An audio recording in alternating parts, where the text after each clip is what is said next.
지금까지 성경 이야기의 특징에 대해 살펴보면서 여타 이야기와 다르지 않다는 것과 등장인물, 배경, 그리고 줄거리에 주목해야 한다는 것을 알게 되었습니다. 네, 저자는 그러한 문학적 도구를 사용해 독자가 사건의 의미와 중요성을 이해하도록 돕는데요. 이제 마지막으로 이 모든 요소를 망라하는 기술에 대해 배워보겠습니다. 바로 성경 이야기의 구성 패턴입니다. 구성 패턴이란 게 뭔가요? 네, 성경 저자들은 등장인물, 배경, 줄거리라는 모든 요소를 이용해 여러 이야기를 하나로 잇는 반복적인 패턴을 만들어내는데요. 이러한 패턴을 찾는다면 성경 속의 개별 이야기들이 핵심 주제들을 강조하기 위해 어떻게 조화를 이루고 있는지 알 수 있습니다. 흥미롭군요. 그런데 어떻게 하면 그 패턴을 찾을 수 있죠? 가장 좋은 방법은 성경 저자들이 이야기들을 연결하기 위해 살며시 넣어놓은 핵심어나 이미지를 주의 깊게 살피는 겁니다. 성경의 주요 주제 중 하나인 인간의 복잡하고 비참한 실태를 예로 들어볼까요? 네. 그럼 태초에 하나님이 참으로 좋은 세상을 창조하시는 것부터 시작하죠. 7번이나 하나님이 보시기에 좋았더라고 하잖아요. 그게 아주 중요한 말이라는 뜻이에요. 자, 보세요. 하나님은 인간과 생명이라는 이름의 두 인물을 임명해 그분 대신 세상을 다스리게 하시며 무엇이든 먹어도 된다고 하십니다. 선악을 알게 하는 나무의 열매만 빼고요. 그런데 그들은 하나님을 의심합니다. 창세기는 그들이 보니 먹음직도 하고 보암직도 하고 지혜롭게 할 만큼 탐스럽기도 해서 그 열매를 취했다고 말합니다. 그 후 모든 게 무너지죠. 인간의 실태를 보여주는 이야기예요. 네, 그 자체로 강렬한 이야기지만 성경 저자들은 거기서 멈추지 않고 그것을 패턴으로 바꿉니다. 그리고 아브라함과 사라 이야기에 다시 적용하죠. 하나님이 이들을 약속의 땅으로 이끄시고 아들을 약속하시지만 이들은 하나님을 불신합니다. 인내하지 못해요. 여기서 같은 표현이 등장합니다. 그들이 이집트 여종을 보고 그녀를 취해 자기들 눈에 좋은 대로 합니다. 이해가 되죠?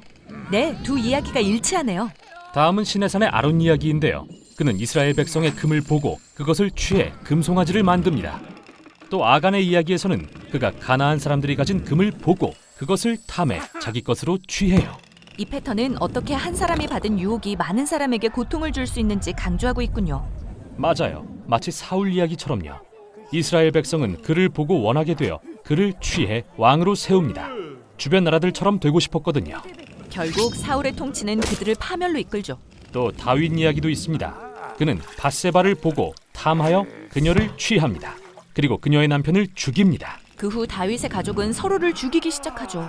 이런 식으로 하나의 기본적인 주제가 반복되는 겁니다. 이 이야기들은 모두 유혹에 관한 패턴을 보여주고요. 참 우울한 패턴이네요. 하지만 이러한 반복은 누군가가 등장해 패턴을 깰지도 모른다는 기대를 형성하는데요. 이게 바로 예수님의 이야기가 패턴들을 절정을 향해 끌고 가도록 의도된 이유죠. 정말요? 네, 예를 들어 예수님이 십자가 죽음을 피하고 싶은 가장 큰 유혹 앞에서 뭐라고 하시죠? 아, 나의 원대로 마시고 아버지의 원대로 하소서. 이렇게 해서 패턴이 뒤집혔어요.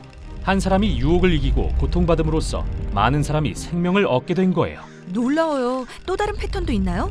물론이죠. 하나님이 인류를 혼돈의 물로부터 새로운 세계로 이끄신 중요한 예를 들어볼게요. 태초에 하나님은 어두운 혼돈의 물을 나누십니다. 네, 마른 땅이 드러나고 거기서 인류가 번성하죠.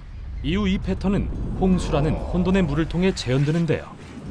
하나님이 남은 자들인 노아와 그의 가족을 물에서 구하시자 그들이 마른 땅을 밟고 새로운 인류가 시작됩니다. 자, 이 줄거리를 들었을 때 뭐가 떠오르죠? 아하, 유명한 출애굽 이야기요. 네, 그때 하나님이 그분의 택하신 백성을 이집트로부터 구하기 위해 물을 지나 마른 땅을 밟게 하셨죠. 바로와 그의 군대는 침몰하지만요. 이 패턴은 여호수아와 이스라엘 백성에게서 반복됩니다. 요단강에 물을 건너 약속의 땅으로 들어가는 이야기 말인가요? 네, 맞아요. 그럼 이제 후대의 성경 저자들이 이 패턴을 어떻게 미래에 투영하는지 보일 거예요. 예를 들어 이사야는 새로운 왕이 하나님의 백성을 새 창조 세계로 이끄실 새로운 출애굽을 소망했는데요. 여기에서는 나라들이 바로 혼돈의 물입니다. 아, 이 패턴들을 모두 조합하면 결국 예수님에 이르게 된다는 말이군요. 네, 모든 복음서가 요단강에 가신 예수님을 강조한다는 점에 주목해보세요. 물속에 들어가셨다가 다시 나오시는 장면 말이에요. 세례군요. 그때 하나님은 예수님이 그분의 아들이시며 죽음을 이기고 다시 사심으로써 악과 폭력이라는 혼돈에서 세상을 구원하실 거라고 선포하시는데요. 이게 바로 기독교에서 세례가 매우 중요한 의식이 된 이유입니다. 이 오래된 패턴에 참여하는 것은 죽음이라는 물을 통과해 예수님을 따라 새 창조 세계로 들어간다는 의미니까요. 구성 패턴이란 게 정말 중요한 것 같아요. 네, 사실 그게 성경 저자들이 수백 개의 이야기를 하나로 통일하는 데 사용한 주된 방법입니다. 그리고 모든 패턴은 성경 이야기 전체를 관통하면서 예수님에 이르는 주제를 발전시키죠. 그렇군요. 이렇게 해서 성경의 40여 %를 차지하는 이야기에 대해 봤는데요. 30%는 고대 시들로 이루어져 있죠. 네, 다음 영상에서는 성경 속의 시를 어떻게 읽을 것인지 배워보겠습니다.